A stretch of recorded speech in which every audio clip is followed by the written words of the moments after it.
बहुत समय पहले, जब धर्म और अधर्म का संग्राम चरम पर था, जब कुरुक्षेत्र की भूमि पर अर्जुन और कर्ण जैसे महान धनुर्धर अपने अपने पक्ष के लिए खड़े थे, तब एक प्रसंग ऐसा आया जिसने देवताओं को भी विस्मित कर दिया।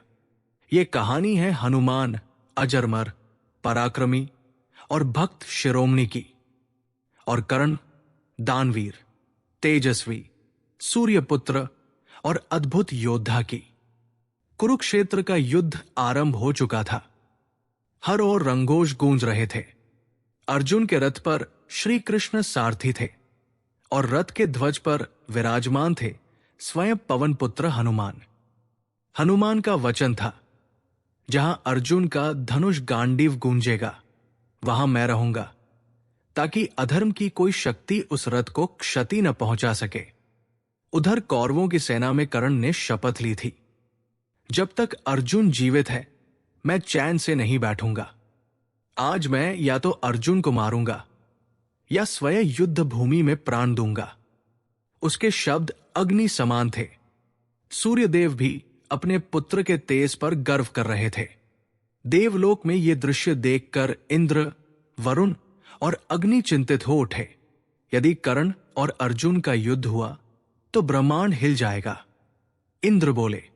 तब पवनदेव ने कहा, चिंता मत करो, मेरे पुत्र हनुमान वहां है। जहां वो खड़े हैं वहां कोई अधर्म नहीं जीत सकता। अगले दिन युद्ध शुरू हुआ। कर्ण ने अपना दिव्य अस्त्र निकाला, शक्ति अस्त्र, जो इंद्र ने कभी दिया था। उसकी चमक से आकाश कांप उठा। हनुमान ने रथ के ध्वज पर से गर्जना की, जय श्री राम। उनकी गर्जना से अस्त्र का वेग क्षीण हुआ और अर्जुन ने समय पर बाण चलाकर उसका प्रतिकार किया। कर्ण को लगा कोई दैवी शक्ति अर्जुन की रक्षा कर रही है। कर्ण ने ऊपर देखकर कहा, हे वानर, तू कौन है जो मेरे अस्त्रों को निष्फल कर रहा है? हनुमान मुस्कुराए, मैं वही हूं जिसने लंका जलाई थी। मैं वही हूं जिसने सीता माता का संदेश श्रीराम तक पहुंचाया था। मैं हनुमान हूं, पवन का पुत्र, धर्म का सेवक।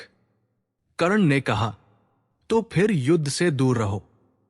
ये युद्ध मनुष्यों का है, देवताओं या वानरों का नहीं। हनुमान बोले, जहां धर्म की रक्षा होती है वहां मैं हूं। यदि तू अधर्म के पक्ष में है तो मैं तेरा भी शत्रु हूं। कर्ण क्रोध से लाल हो उठा।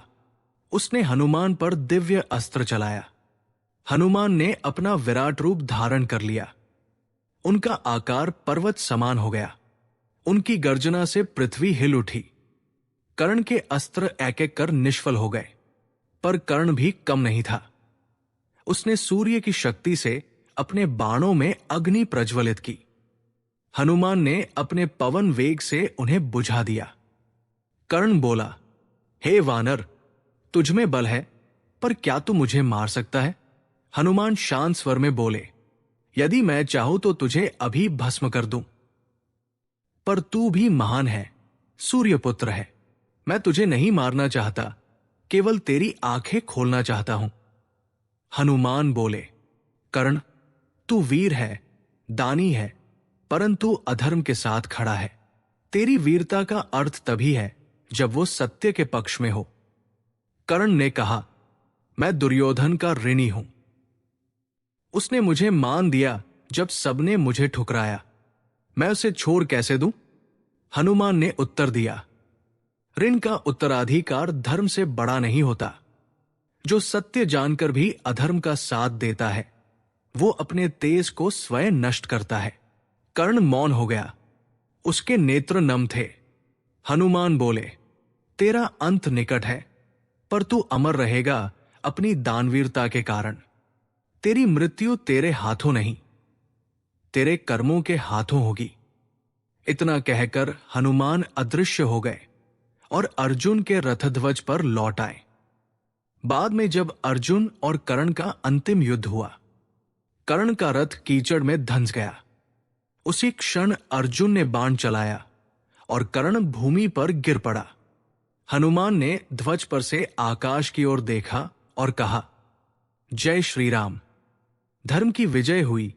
देवता बोले, आज कर्ण मरा नहीं, अमर हुआ। और हनुमान ने फिर सिद्ध किया कि धर्म के मार्ग पर खड़े रहना ही सच्ची वीरता है।